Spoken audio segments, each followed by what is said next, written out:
Imagine if your hand started working on its own just by thinking, without needing to press any switches or give any commands. You think, and your hand does it.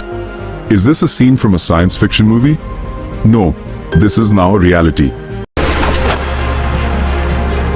Wrist pronation. System initiated. Sitting in a corner of their house, they began their research by piecing together old electronic components. How did they create a real robotic hand from simple paper and pen designs? And how did their discovery amaze American engineers, with America now desperately searching for them? This is a chapter that could change the lives of millions of people worldwide. Today, we will learn how these two young inventors overcame their limitations to discover a groundbreaking technology. The bio-robotic arm system under self-testing. Articulations levels. David and Moses both grew up in a small town in Kenya. Their love for technology began in their childhood, but poverty made their lives difficult. My name is David Jerry. I am an innovator, a maker. My name is Moses Kinanjaroge. Since my childhood, I have been curious and passionate innovator. They had to drop out of school to support their families. But their dreams didn't stop. Together, they decided to do something that would change people's lives. Their journey began by establishing an organization called Afrogenesis. Testing. Check. Wrist level under and radius Y axis sequential testing. It's not a billion-dollar company. Rather, it's a small workshop where they experimented with discarded old electronic parts. Day after day, night after night, they spend their time working on new ideas. There was no modern lab, no advanced technology, but their greatest asset was tireless hard work and mutual trust. Initially, they created small electronic devices that provided some benefit to the local people. But then, they focused on a huge problem, creating affordable and effective artificial hands for disabled people. This marked the beginning of the biggest challenge of their lives: creating a robotic hand that would work according to the user's brain signals. Wrist pronation. System initiated. While ordinary prosthetic hands work using muscle signals, they wanted to build something that could be controlled directly by human thought. But was such a thing possible? Did they have the necessary knowledge or resources to build such a big technology? Check. Index. Finger. Check. Test sequences. Protocol deactivated.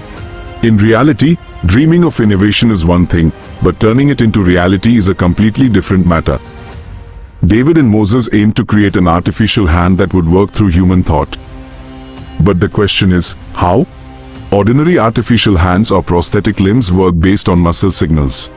However, David and Moses chose a completely different path. They created a neural node biopotential headset that the user wears on their head and can capture brain waves. When a person wants to grab an object, their brain sends that signal, and this special headset receives that signal. Then, it converts the signal into electrical waves and sends it to the robotic hand, and the hand moves accordingly. The most amazing aspect of this innovation is that it not only works with mental commands but can also be operated with voice commands. That is, if someone can't think about moving their hand, they can simply speak, and the hand will work.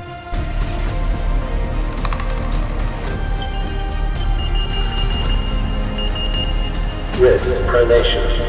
System initiated.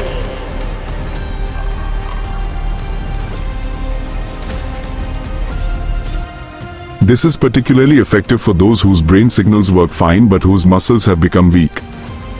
David and Moses researched day after day in their workshop, conducted experiments, failed, and tried again with new approaches. Their first prototype didn't work properly.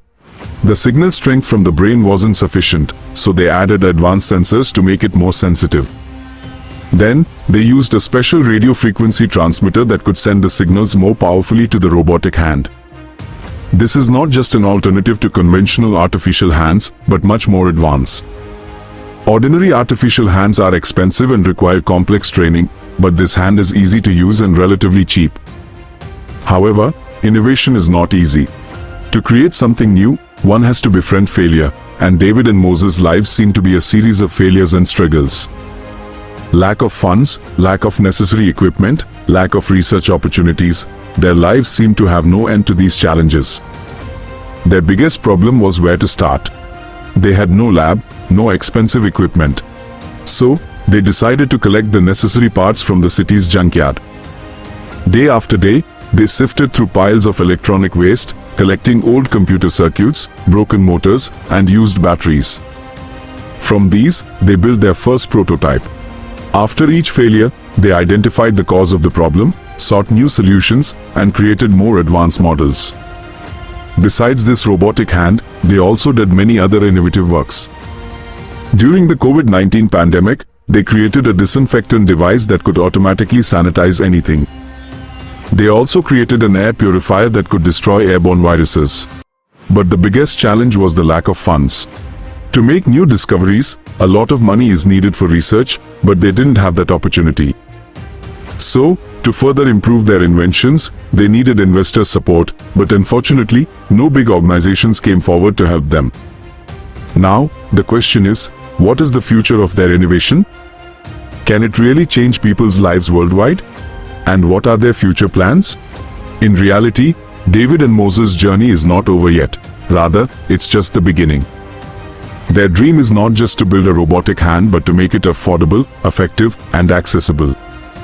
Currently, advanced artificial hands cost thousands of dollars, which poor people cannot afford, but their goal is to create a low-cost hand that can reach every corner of the world, including Africa.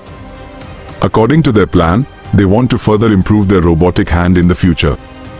First, they are working on making it lighter and stronger. Second, they want to create a system where this artificial hand can be connected directly to a smartphone app via Bluetooth or Wi-Fi. This will allow users to control the hand more easily and change settings. Truthfully, their story of struggle teaches us a great lesson. Success never requires big degrees. It requires big dreams and the ability to do relentless hard work.